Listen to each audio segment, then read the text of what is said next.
అందరికీ శుభోదయం. ఈరోజు మనం సౌందర్యలహరిలో 18వ శ్లోకంలోకి వచ్చేసాం.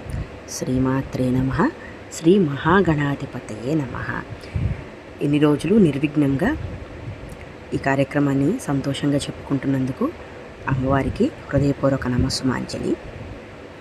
18వ శ్లోకం వచ్చేసరికి తను ఛాయాభీస్తే తరుణతరణి శ్రీ సరణిభిః దివం సర్వాముర్వే మరుణిమనిమగ్నాం స్మరతి యః భవంత్యస్యత్రస్యత్వనహరిణ శాలీననయనాః సహోర్వశ్య వశ్య కతి నగీర్వాణ గణిక.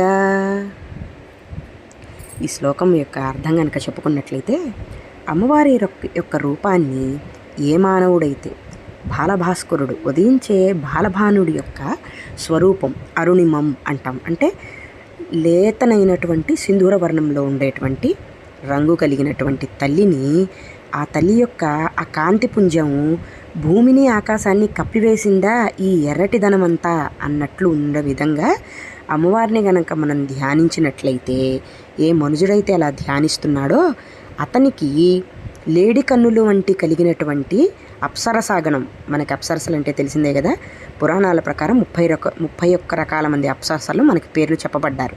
రంభ, ఊర్వశి, మేనక, తిలోత్తమ, ఘృతాచి, ఇలా వీళ్ళందరూ సర్వవశ్యమవుతారట ఏ సాధకుడు ఈ రకంగా అమ్మవారిని ధ్యానిస్తున్నాడు. ఇది ఈ శ్లోకం యొక్క అర్థం.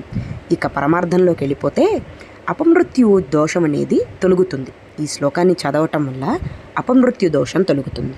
ఇంకా రుణబాధలు తొలుగుతాయి, శత్రుబాధలు తొలుగుతాయి. సర్వవశీకరణ, స్త్రీ వశీకరణ జరుగుతుంది ఈ శ్లోకం వలన.